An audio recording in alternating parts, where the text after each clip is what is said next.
I do think you can force passion by seeing success in another area. There are people that love being active and love fitness and going to the gym or going on hikes, and there's people that hate it. But I would argue that if you found someone that hated it and was maybe out of shape, and then they went to the gym consistency just with brute force and discipline and hated it, but got in really good shape and felt better and had more energy every day and more confidence, they'd probably become passionate about the gym.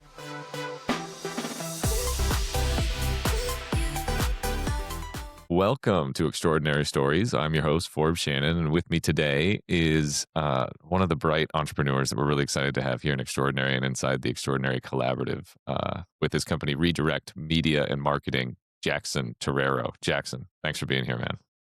Forbes, thank you so much. This is an honor to be on here. So, Jaxson, I actually nominated you to be in Extraordinary. How did we meet? Tell our listeners. Yeah, so I'm a part of Canyon Angels at Grand Canyon University in Arizona, and we do weekly meetings on startup investing. We do some analysis, and sometimes we have guest speakers. Forbes, just 2 days ago, was our guest speaker. And being completely genuine, it was one of the best speeches I've ever heard in person. I have my notebook here. I had 3 pages of notes that I hand wrote the entire time. It was an incredible presentation. But from there, it was pretty inspirational. Forbes mentioned Extraordinary and everything that he's built. And I took the opportunity to apply to that and see where it goes. And we ended up here. Well, thanks, Jackson. I appreciate you saying that. And the talk was all around curiosity. You know, I didn't say this in GCU, but the name of my book that's coming out later this year, which is all about curiosity, is I Don't Know Shit. And it's my methodology of going through life. How you can be smarter, more interesting, and harder to fool is if you adopt this mindset of curiosity. So, Jackson, I'm curious what you're curious about recently. Recently, that's hard. Right now, my biggest interest is definitely travel. Um, the three things I'd say I'm most interested in are business, fitness, and travel. I've always been into business and the like health and fitness side, but recently I feel like I've grown a passion of traveling. I haven't done much of it yet. I have one trip planned in April, and so I'm hoping that again by being curious, just going out there and experiencing what the world has to offer and how different cultures are, how different people live, different foods. Um, Both in our country and then internationally. I hope to spark some passion there and continue to be curious about it, continue to travel and view different areas and build something for other people and then selfishly just experience that and see where it takes me. That's cool, man. Where you going? I have a trip booked to Southeast Asia with a couple of my best friends. So we're going to Singapore and then we will stay in Bali for a little bit and then we finish up in Taipei and come back to America. So, what is it right now? And it will probably change after you go. But what is it right now that you think you'll find out there? It's a really good question. I think that the things that interest me the most and why I feel so pulled is I try to think at the most basic level of whatever religion or start of our universe you believe in, whatever reason we're put here, and if it's God or not, I think that there's an incredible earth just geographically. There's such an incredible earth that we live on that being in one area seems obviously some people aren't fortunate enough to see other areas, but if you have the opportunity, why would you not want to see the biggest mountains in the world or different beaches or the prettiest rivers, whatever it is? And then along with that, the people that come with it. So again, we're put on this earth and we might surround ourselves with 1,000 people if we never leave our hometown. When there's 8 billion out there, I want to see how people live, how they cook, how they communicate. So that's kind of what I'm looking for is just fulfilling the most bare reason I'm here with no man-made money, no man-made structures, man-made purpose, all these rules that people live by. I want to see how I don't know. It's hard for me to put, and it's a really good question, but just see what is really here underneath all of those layers that humans have, created. I love that you said, leave your hometown. You know, you and I have similar stories where I moved across the country to go to university. I didn't know anybody. You took a leap and you moved out of state to go to university. What was that like starting over? Honestly, it was really hard the first 2 months. Um,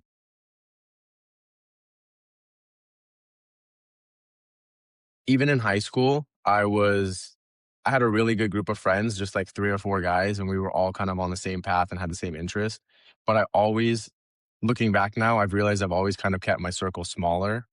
Um, and so I brought that trait to school, and the first month, it was very hard to meet people who were similar to me and had similar ambitions, and I felt a lot of pressure. I was putting it all on myself. It was all, I was creating the pressure, but to get a business going, to start making money, I didn't know if I wanted to stay in college.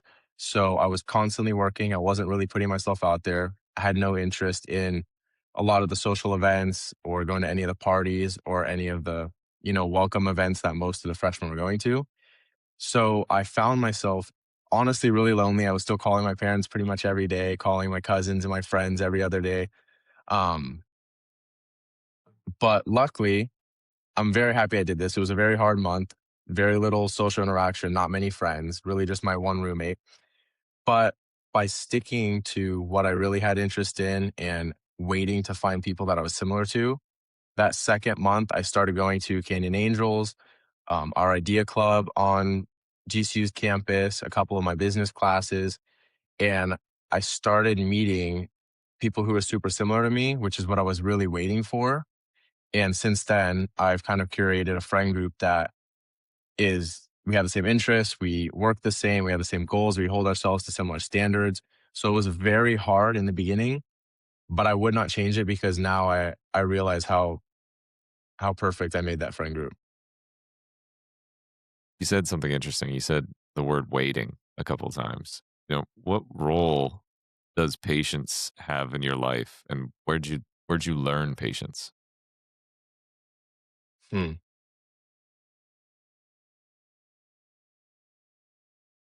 Patience is an interesting thing. I heard a quote from one of the managers in my group that coaches me a good amount for the content side. But one of his quotes is, I don't know if he started this, but impatient with your inputs and patient with the outputs.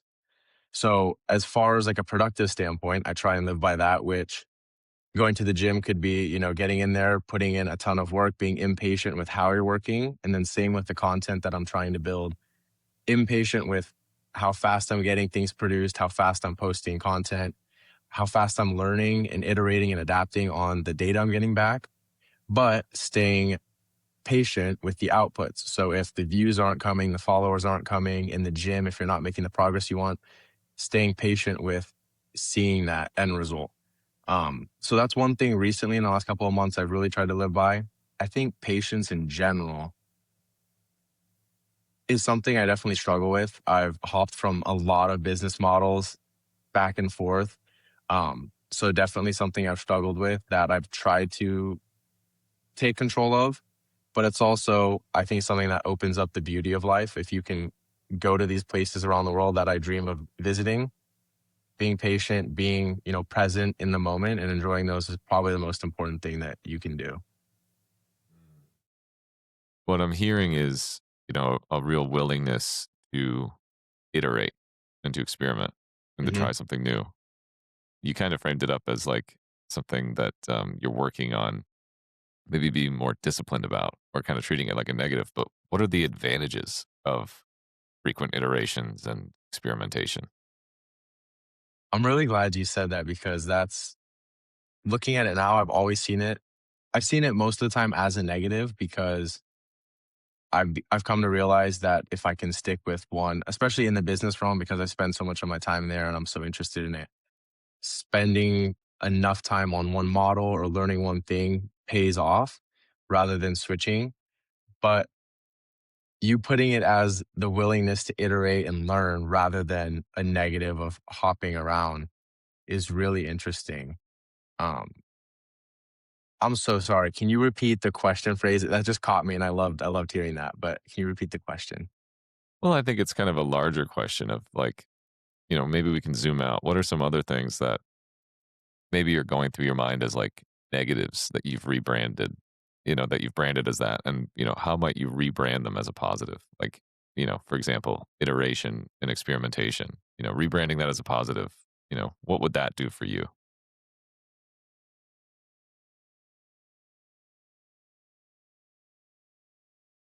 I think it opens up new opportunities. It's this interesting balance, and that's what I've come to realize, and I'm trying to balance it. As a person, I'm extremely interested always in learn I'm just a super curious person, which again, I think is a more positive way to frame that, but I'm always looking to try something new or learn something new or iterate on something, whether it be food. I just took a little trip with a couple of my best friends, and one of my buddies and I, we were eating a new food basically every hour. We were trying every like local shop, every ethnicity of food. And I have such a passion for that, which is part of the reason I want to travel. And then same with business, reading. I'm probably halfway or a third way through a dozen books that I'm not might not finish, but things catch my eye. So it's definitely a positive in some ways where you're opening yourself up to new opportunities. And a lot of the time, you can take principles that you're learning from different industries in business, different founders, different areas of your life. So something I learned in fitness or in travel or in my faith can be used for business and vice versa. So it creates new opportunities that way. And I think that's what creates innovation is bringing ideas from one area to another. But it can definitely be more freeing and allow for more freedom, allow for more productivity by kind of closing yourself in, by saying no to certain things and staying focused on one path. You start to you start to gain experience there and you get a deeper understanding of what you're doing. And I think ultimately that leads to better productivity and again, innovation. Hmm. I'm going to challenge you here for a second. What's something else in your life that maybe you view as a negative?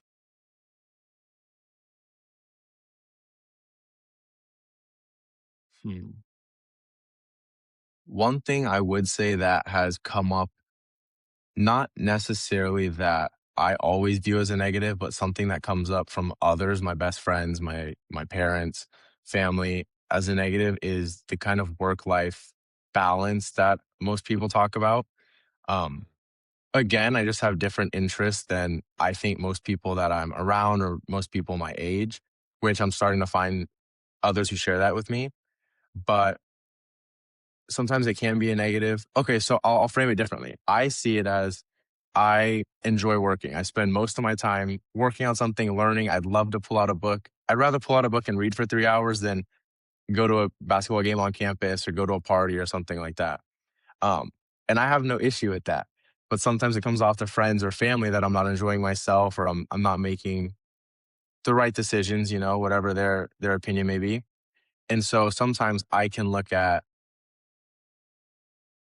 the fun things as negative, going out, doing things I don't want to do as the negative. Sure. Whereas Yeah. positively it's what I want to do. And I believe that to be the way everyone should go about it. If you would rather go out to a basketball game than read a book, by all means go do that. That's what you want to do. But if I would rather read, it's like that's what I want to do. So I'm gonna choose to do that. It's just I don't know. You are stumping me with this, trying to think of something else No, that's negative that that that I can was reframe. that was a perfect answer. You nailed it, and you Thank you you. literally reframed it right there on the spot. That was kind of the goal. In our talk at GCU, we were talking about how a lot of our stories aren't we didn't even write them. Other people wrote them for us. There were expectations, and an expectation that you said that was put on you was to find a girlfriend. So I'm curious, like what made you pipe up and say that? That's so funny. I actually have that written down in my notes somewhere right here because that was one of the things that stood out from your presentation. One, I thought it was something that most people would relate to and no one would say. I don't know. It's a big topic in my friend group specifically. Everyone's really strong in their faith, and more traditional where they're hoping to get married in the next couple of years before finishing college or right out of college.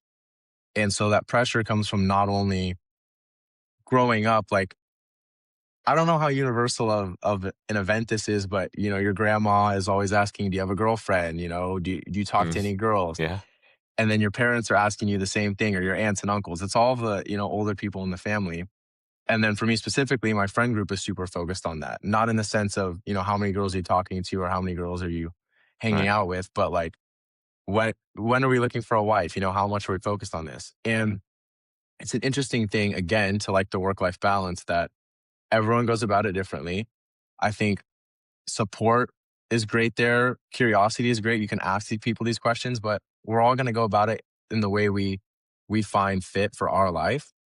And so for me personally, um, there's just certain things that I want to accomplish first. I want to be more financially stable to where I can pursue genuine interest in my life or build a business that is built around my genuine interest. And I want to Mhm. experience a lot of things. I think solo traveling is cool, meeting people, meeting women from around the world, again, different cultures. I don't know that I want to marry a woman who grew up in America. I'm curious to see how women from other countries interact, how men interact with their wives or girlfriends in other countries. Um, Yeah. things like that. So there's no rush for me. And Mhm. it comes off from other people sometimes that you're wasting your best years in college. There's good girls at our school for sure, and the churches we go to and things, but it's just not a pressure for me, so I don't really prioritize it. I totally relate to that. The one piece of advice I'd give you is, don't necessarily just write it off, say you're not interested. Like, I'll give you an example. The way I met my girlfriend and my life partner, um, was in a time where I was convinced I wasn't interested. That was the last thing. I wanted to do all the other things like you just listed. I was like, I'm not interested in meeting women. I got invited to go watch this football game. And before I walked out of the house, I looked and I was like, "No, there's gonna be girls there. I should probably shave my beard." And then I was like, "No, I don't care about girls. I'm not gonna shave my beard." And then at the party, Amber walked in, and I'd never met her before, and I just saw her, and my first thought was, "I should have shaved my beard." That is hilarious. And so, you don't have to seek it, but be open to it. I think would kind of be my advice, and especially because you're, another thread that you've mentioned here is bringing wisdom and knowledge from all these different areas and applying them across disciplines. Whether it's something you learn in the gym that you apply in business, whether it's something you learn in faith that you apply in the gym. I'm curious, like, what is what is an unsuspecting uh, connection between two different things that you found where you're like, oh, what I learned over here really works over here? Hmm.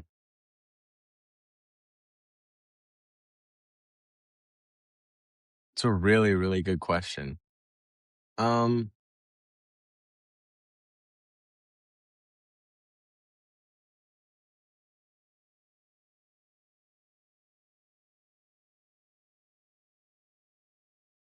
I think one idea that is interesting, not really my own idea or something I've realized, is that most people have it. I'm gonna put it as give an example, but with consistency, right? I have a buddy who is super disciplined and super consistent. I hear this all the time in the gym. He has no issue eating right, filling out the same 2 hours of his day every day to go to the gym, um, and make progress there and prioritize that pretty much above all else. But he makes these claims that he wants to get into business, he wants to be an entrepreneur, he wants to start his own thing, but cannot seem to find the time or motivation or discipline to make that work. And I think that I had to give an example because I don't really know how to frame that as a principle, but I think that's something that most people, if not all people, can relate to, where they have a goal, something they want to accomplish, or something a part of their identity they want to become, but claim that they don't have the discipline for it or the motivation, or they don't have the time for it. But I think that pretty much 100% of the time, they can look at something else in their life that they naturally prioritize and can see the exact same skill being used. So, like, if my buddy were to focus on building a business and learning as much as he focuses on learning the best exercises or the best foods to eat and filling out that 2 hours every day that he goes to the gym, he would be successful in business as well. And I think that's a universal truth for most people.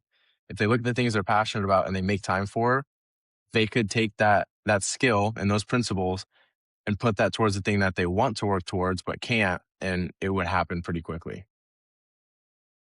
So it's not a skill issue, it's a passion issue. Hmm. Now, Yeah. what's something in your life that you are passionate about? And then what's something in your life that you, for some reason, feel like you wish you were more passionate about?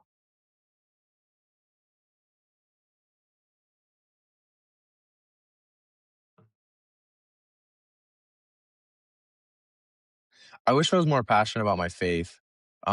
It's always come a little difficult to me.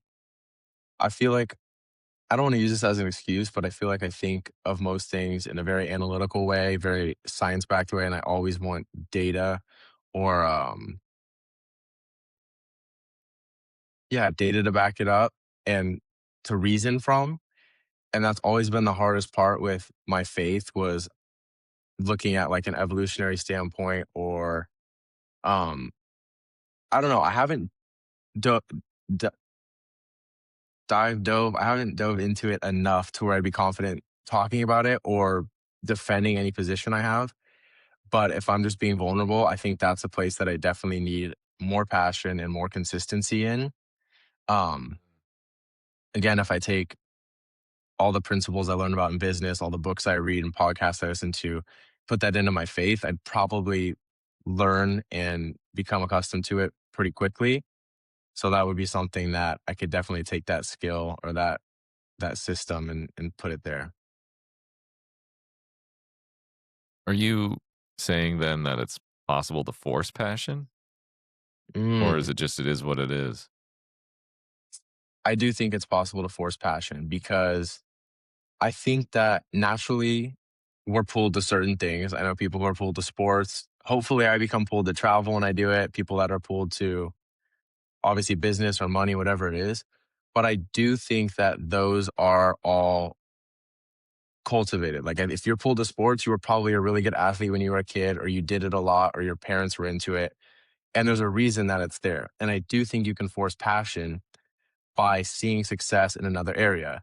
There are people that love being active and love fitness and going to the gym or going on hikes, and there's people that hate it.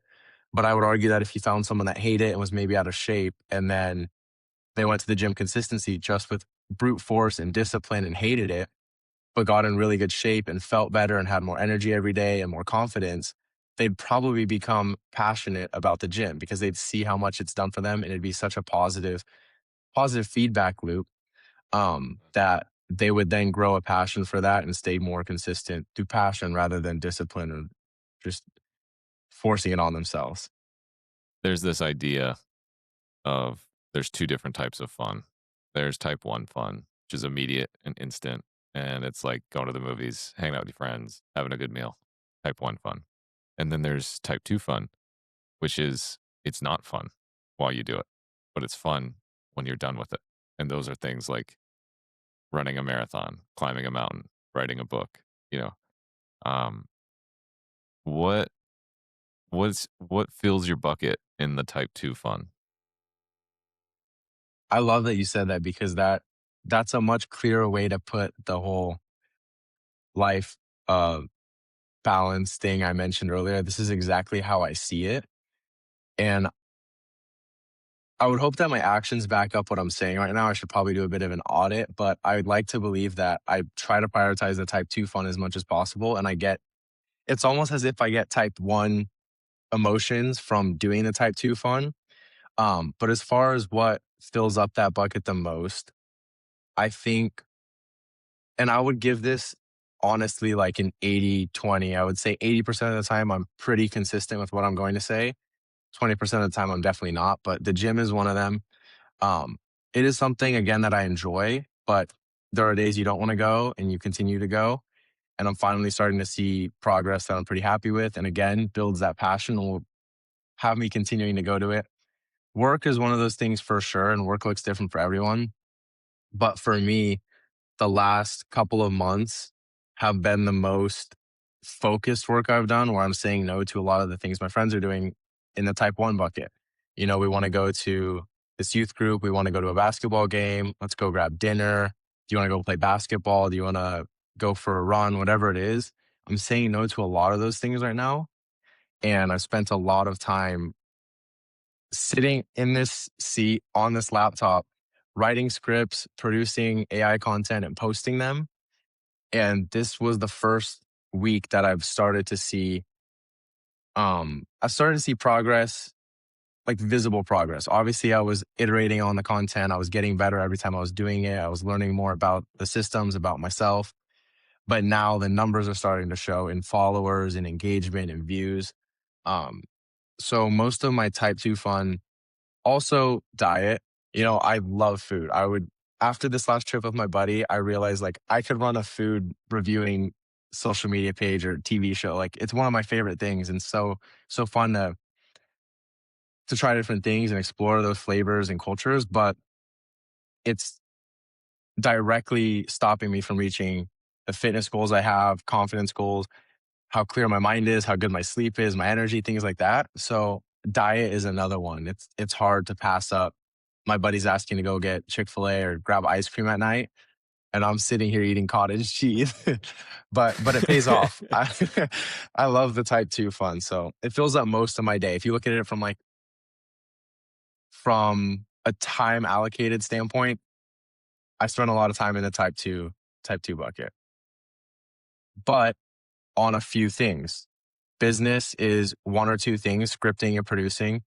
The gym is the same every day, and diet is pretty consistent. So, although a lot of time is allocated, it's allocated to very few select things. And then within those buckets, very few select actions. And that consistency, I believe, is what gets you real results.